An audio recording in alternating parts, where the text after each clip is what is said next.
사도 바울의 삶은 매 순간 폭풍이었습니다. 바울은 수많은 고난을 겪었죠. 1, 2차, 3차 전도 여행에서 가는 곳마다 박해와 핍박이 있었고, 예루살렘에서는 유대인의 모함과 고소로 급기야 로마 군인에 체포당하게 되었죠. 폭풍에 배가 표류하듯 바울도 앞을 가름할 수 없이 표류하는 상황에 놓이게 된 것입니다. 바울은 몇 번에 걸쳐서 이곳저곳으로 옮겨다니며 재판을 받게 되었습니다. 로마 시민권이 있었던 바울은 로마법에 호소해서 로마 황제에게 재판을 받게 되기를 원했죠.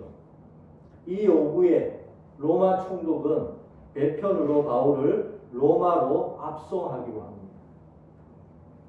배는 276명이 탈 수 있는 제법 큰 배였죠.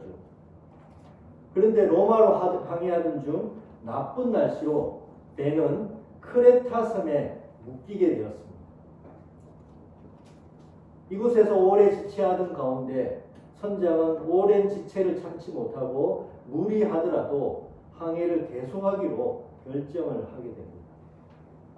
바울은 어려움이 예상될 것을 보며 출항을 반대했지만은 선장은 들은 척도 하지 않았고 끝내 로마로 출항하게 되죠. 그런데 바울의 염려대로 크레타 섬을 떠난 배는 로마로 향해 가던 도중 심한 폭풍을 만나게 됩니다. 폭풍은 거세졌고 선원들은 별의 별수를 다 써봤지만 도무지 배를 조종할 수가 없었습니다. 결국 체념한 채 마냥 떠밀려 가도록 배를 내버려 둘 수밖에 없는 상황에 놓이게 되었죠. 폭풍은 잦아들지 않았고 배가 침몰하지 않도록 배에 있던 짐들을 바다에 하나씩 버리기 시작했습니다. 그래도 소용이 없자 급기야는 배의 장비마저도, 배를 운행하는 데 필요한 장비마저도 바다에 버리게 되었던 것입니다. 장비마저 버리게 되었다면 할 수 있는 것을 이제는 다 해본 것이죠. 그럼에도 해도 별도 보이지 않을 정도로 폭풍은 거세게 몰아쳐 왔던 것입니다. 배 안에 있던 사람들은 살 희망을 거의 잃었고 아무것도 먹지 않은 채 자포자기한 상태에 있을 수밖에 없었습니다. 우리 인생에도 거센 풍랑에 인생의 배가 방향을 잃고 떠밀려 갈 때가 있습니다. 속수무책으로 표류하면서 할 수 있는 것이 아무것도 없게 되는 상황을 맞이하게 되죠. 그럴 때 우리는 두려워하고 좌절하게 됩니다. 최근 정치적인 혼란과 경제적 침체로 사람들은 두려움과 절망 가운데 놓여져 있죠. 실제로 폭풍에 포류하듯 좌절과 절망에 놓이는 이들도 있습니다. 이렇게 폭풍이 몰아칠 때 어떻게 희망을 품을 수 있을까요? 어떻게 희망을 붙잡을 수 있을까요? 한 치 앞도 모른 채 인생의 배가 표류하고 있을 때에 어떻게 살아갈 용기를 낼 수 있을까요? 오늘 배 안에 있던 사람들은 14일 동안 아무것도 먹지 못한 채 살 희망을 잃어버렸다라고 얘기합니다. 그때 한 사람이 크게 외치는 소리가 들려왔습니다. 안심하라. 너희 중 아무도 생명에는 아무런 손상이 없겠고 오직 배뿐이라. 배는 손상될지 모르겠지만은 어느 누구도 목숨은 잃어버리지 않을 것이라는 것입니다. 그 사람은 연이어 소리를 쳤습니다. 내가 섬기는 하나님의 사자가 어젯밤에 내 곁에 서서 말하되 두려워 말라. 너는 가이사 앞에 서야겠고 또 너와 함께 하는 자는 다 너에게 주셨다라고 하셨다는 것입니다. 그러므로 안심하십시오. 나는 내게 말씀하신 그대로 이루실 하나님을 믿습니다. 이 말을 한 사람은 확신에 차 있었고 어떤 두려움도 없어 보였습니다. 그는 바로 죄인의 몸으로 로마로 압송되고 있던 바울이었죠. 누구보다도 두려워해야 되고 누구보다도 희망이 없어 보이는 사람이 가장 담대하고 가장 두려움이 없었던 것입니다. 바울은 다시 사람들에게 말했습니다. 너희가 먹지 못하고 죽은 지가 오늘까지 10나흘인즉 음식 먹기를 권하노니 이것이 너희 구원을 위한 것이요 너희 중 머리카락 하나도 잃을 자가 없느니라. 그리고 바울은 떡을 들어서 하나님께 감사드리고 평소에 아무렇지 않게 떡을 먹듯이 편안하게 떡을 먹기 시작했습니다. 바울은 어떻게 폭풍 속에서 이처럼 두려움 없이 평안을 유지할 수 있었을까요? 바울도 다른 사람들과 똑같이 폭풍 속에 있었습니다. 배는 표류하고 있었고 어찌 될지 모르는 막연한 상황 가운데 두려워할 만한 상황 가운데 바울도 있었습니다. 분명 바울도 폭풍과 표류가 두렵지 않은 것은 아니었을 것입니다. 하지만 바울은 믿음이 있었습니다. 어떤 믿음일까요?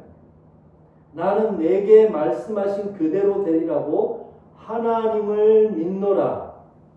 바울은 로마까지 안전하게 가게 하시겠다라는 하나님의 약속의 말씀을 믿었던 것이죠. 바울은 말씀하시고 약속하시는 그 하나님을 신뢰했던 것입니다. 바울은 매서운 폭풍, 그 표류하는 상황을 보지 않았습니다. 몰려오는 폭풍과 어디로 갈지 모르는 채 떠내려가는 그 배의 처참한 상황을 보지 않았던 것이죠. 오직 그의 시선을, 그의 눈을, 그의 영혼을 하나님의 약속과 약속을 주신 하나님께 맞추었던 것이죠. 배 안에 있는 사람들은 두려움 없이 빵을 먹는 바울을 보았습니다. 바울의 말과 눈빛, 몸짓 하나에서 세상이 줄 수 없는 확신과 담대함이 바울에게 있는 것을 배 안에 있는 사람들은 보게 된 것입니다. 바울은 이 표류하는 배 속에서 유일하게 표류하고 있지 않는 사람처럼 보였고 폭풍을 압도하는 강력한 능력이 바울을 붙잡고 있는 것처럼 보였던 것이죠. 사람들은 바울을 통해 흘러나오는 하늘의 강력한 위로가 사람들로 하여금 살 수 있다는 희망을 가지도록 그 위로가 바울을 통해서 흘러 들어갔던 것입니다. 그 순간 놀랍게도 바울을 따라 사람들이 14일 동안 폭풍에 표류에 두려워해서 음식을 먹을 수 없었던 자들이 하나씩 떡을 먹기 시작했던 것이죠. 믿음의 성도 여러분, 인생의 폭풍 속에서 어떻게 용기를 얻을 수 있을까요? 앞길을 모른 채 표류하는 상황 가운데서 어떻게 희망을 품을 수 있을까요? 바울처럼 폭풍 속에서도 표류하는 가운데서도 그 시선을 하나님께 고정시키는 사람, 분명 두려워하고 좌절해야 되는데 두려움도 좌절도 없는 믿음의 사람들을 통해서라는 것입니다. 바울은 폭풍을 보지 않았습니다. 그 시선을 하나님께 맞추었죠. 폭풍보다 크신 폭풍을 창조하신 하나님께 그의 눈을, 그의 영혼을 고정시켰던 것입니다. 사람들은 두려울 만하고 그 두려울 수밖에 없는 상황 가운데서도 두려워하지 않는 바울을 바라봤습니다. 그리고 바울의 담대함과 확신이 그가 믿고 신뢰하는 하나님으로부터 오고 있다는 것을 바울 가운데서 발견했던 것이죠. 혹 폭풍 가운데 있습니까? 혹 우리 인생이 표류하고 있다라고 생각이 드시는가요? 두려움과 좌절 가운데 떠내려가고 있는 것 같습니까? 우리를 안전하게 지키시겠다고 약속하신 하나님을 바라보십시다. 모든 것을 합력하여서 우리 인생이 결국은 하나님의 그 구원 가운데로 인도하실 그 하나님께 우리의 시선을 고정시키십시다. 아무것도 염려하지 말고 모든 일을 오직 기도와 간구로 하나님께 아뢰십시오. 그리하면 사람의 헤아림을 뛰어넘는 하나님의 평화가 우리의 마음과 생각을 그리스도 예수 안에서 지켜주실 것입니다. 인생의 폭풍에서 두려워하고 표류하는 자가 우리 주변에 있습니까? 이들에게 어떻게 용기를 줄 수 있을까요? 어떤 상황 가운데서도 하나님의 약속을 주신 하나님을 바라보는 우리를 보여주십시오. 하나님의 약속을 붙잡고 소망 가운데 살아가는 우리의 모습 안에서 그들도 구원의 하나님을 볼 수 있도록 하십시오. 우리 인생에는 폭풍이 몰려와서 두려움과 좌절로 표류하며 어찌할 바 모르는 순간이 찾아옵니다. 그때 믿음의 사람은 오히려 담대해지죠. 믿음의 사람은 약속하고 안전하다라고 우리에게 말씀하시는, 그리고 모든 것을 합력하여 구원을 주실 하나님을 더욱더 바라보기 때문입니다.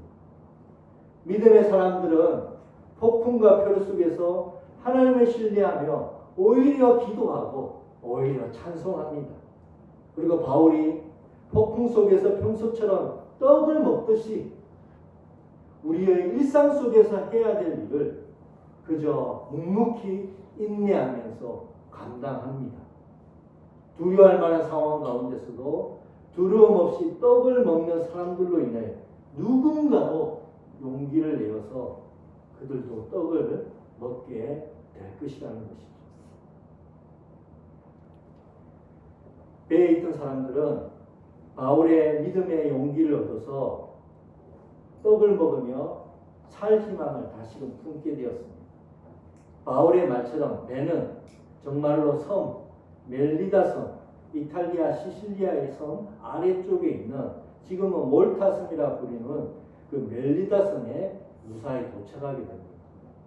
바울은 멜리다 섬 원주민의 환영과 환대로 그동안의 육체적 피로를 씻을 수 있는 기회를 얻었고 때가 되어서 다시 로마로 향하게 됩니다.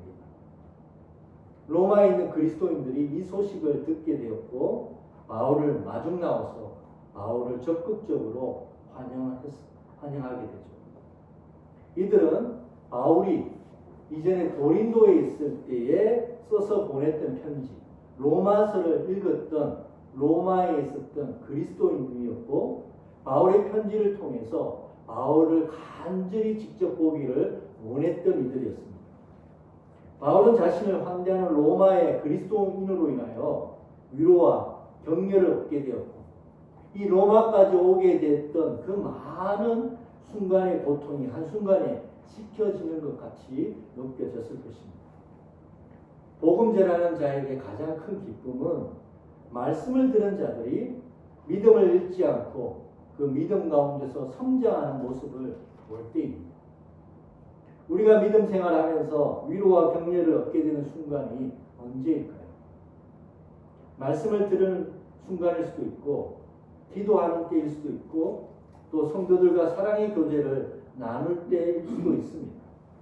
하지만 이보다 더 큰 위로와 격려를 얻는 때는 내가 누군가를 전도했는데 그 사람이 날로 믿음 가운데서 자라가는 것을 보는 때일 것입니다. 그렇기에 하나님으로부터 위로와 격려를 얻는 가장 좋은 길은 누군가에게 복음을 전하고 그가 예수 그리스도를 알도록 인도하는 것입니다. 우리가 누군가를 품고 기도하는데 하나님이 그 사람을 정말로 교회로 인도하시는 놀라운 경험을 하게 되면 엄청난 믿음의 격려를 얻게 됩니다. 그리고 그가 주 안에서 자라가는 것을 보게 되면 말할 수 없는 기쁨을 누리게 되죠. 이것은 저도 마찬가지입니다. 성도들이 말씀대로 살고 날마다 말씀을 의지하여 소망을 잃지 않고 살아가는 것을 보는 것만큼 가장 큰 기쁨이 저에게 없을 것입니다. 오늘 사도행전은 이렇게 마무리를 합니다. 바울이 온 이태를, 2년이죠. 온 이태를 자기 셋집에서 머물면서 자기에게 오는 사람을 다 영접하고 하나님 나라를 전파하며 주 예수 그리스도에 관한 모든 것을 담대하게 거침없이 가르치더라. 이전에 하나님이 로마에서도 복음을 전하여야 한다라는 그 주님의 약속이 실제로 이루어진 것이다. 유대인의 협박과 고소로 죄인의 몸이 되었고 바다와 뱀의 유기동으로 온갖 고난과 어려움을 겪었지만은 이 모든 것 속에서 주님은 섭리하시고 역사하셔서 바울에게 하신 약속을 결국은 지켜주셨습니다. 사도 바울은 마지막 순간까지 그를 부르신 부름 앞에 서서 주님 나라의 복음을 전하는데 최선을 다했던 것이죠. 그 어떤 박해에도 사명을 향한 바울을 멈추게 할 수 없었습니다. 그 어떤 고난도 복음을 전하려는 바울의 열정을 꺼트릴 수가 없었던 것입니다.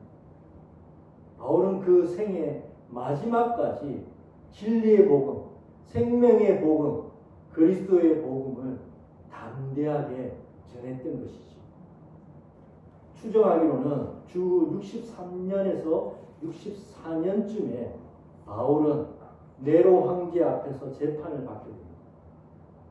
당시 네로는 정서적으로 불안했고 제대로 판결을 내릴 수 없는 상태였습니다. 그런 네로 황제 앞에서 바울은 지금껏 그랬듯이 예수만이 세상의 참된 주시요 구원자이심을 분명하게 전했을 것입니다. 그런 바울의 말을 듣고 네로가 어떤 판결을 내렸을지는 상상하기 어렵지 않습니다. 결국 바울은 성곽 어딘가에서 두 손이 결박당하고 무릎을 꿇린 채 목이 베어 순교하게 되죠. 바울은 자신이 순교하기 전에 감옥에서 쓴 마지막 편지 디모데 후서에서 다음과 같이 고백을 합니다. 전제와 같이 내가 벌써 부어지고 나의 떠날 시각이 가까웠도다.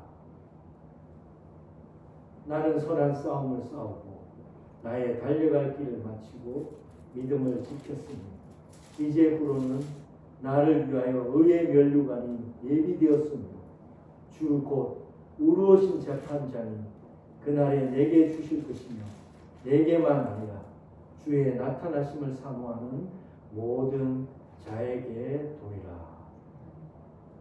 바울은 그의 삶이 마지막에 도달했다는 것을 알았습니다. 하지만 바울은 두려워하지 않았죠. 단지 자신이 감당할 경주가 끝나고 사명이 마무리될 때라는 것을 알았을 뿐입니다. 바울은 지금껏 뒤에 있는 것을 잊어버리고 앞에 있는 것을 잡으려고 표대를 향하여 달려왔습니다. 그리고 이제 그 표대, 그 믿음의 경주 끝에 있는 의의 면류관이 눈앞에 있는 것을 보았죠. 바울은 어떤 두려움 없이 그 표대를 향하여 마지막 사명의 걸음을 내딛게 되었습니다. 그렇게 바울의 이 땅의 사명이 마무리된 것입니다. 하지만 분명 바울은 이 땅의 사명이 마무리되는 바로 그때에 새로운 세상이 열리는 것을 보았고 천군 천사의 빵빠레 속에서 그에게 들려오는 주님의 음성을 들었을 것입니다. 착하고 충성된 종아, 네가 적은 일에 충성하였음에 내가 많은 것을 네게 맡기리니 너 주인의 즐거움에 참여할지어다. 바울은 그가 그토록 바라던 주님이 자신을 위해 준비된 의의 면류관을 쓰여주시는 말로 닿을 수 없는 영광을 누리게 되었을 것이죠. 사도 바울, 그는 다메섹에서 부활하신 예수님을 만났고 그의 인생은 완전히 달라졌습니다. 바울의 유일한 목표는 예수 그리스도의 복음을 전하는 일이었습니다. 그 사명의 길은 온갖 시련과 박해와 고난이 가득했습니다. 항상 폭풍이었고 매 순간 표류하듯 떠밀려 다녔습니다. 하지만 바울은 폭풍이 몰아치고 한없이 표류할지라도 결코 침몰하지 않을 것을 알았던 것이죠. 바울에게는 예수 그리스도의 복음이 주는 놀라운 생명과 예수 그리스도 안에 주어질 영원한 나라의 소망이 있었기 때문입니다. 믿음의 성도였습니다. 우리는 1년 넘도록 사도행전을 보았습니다. 사도행전은 우리 각자에게 어떤 메시지를 들려주었는지, 인생에 몰아치는 폭풍과 표류하듯 떠밀려가는 삶의 두려움 속에서 있는 우리들에게 사도행전은 어떤 메시지로 다가오셨는지, 복음을 위해 수없이 헌신했던 많은 이들의 이야기는 우리의 믿음을 세우고 소망을 품게 하며 복음을 위한 사명자로 살도록 우리를 도전하고 격려했다라고 믿습니다. 이제 사도행전을 마무리합니다. 이제 후로는 나를 위하여 의의 면류관이 예비되었으므로 주 곧 의로우신 재판장이 그날에 내게 주실 것이며 내게만 아니라 주의 나타나심을 사모하는 모든 자에게도다 라는 바울의 마지막 고백처럼 우리 각자에게 주어진 이 믿음의 경주를 담대하게 감당하며 우리의 경주가 마무리되는 때에 주님이 주시는 그 의의 면류관을 받아 누리는 복된 성도 되시기를 주님의 이름으로 축원드립니다.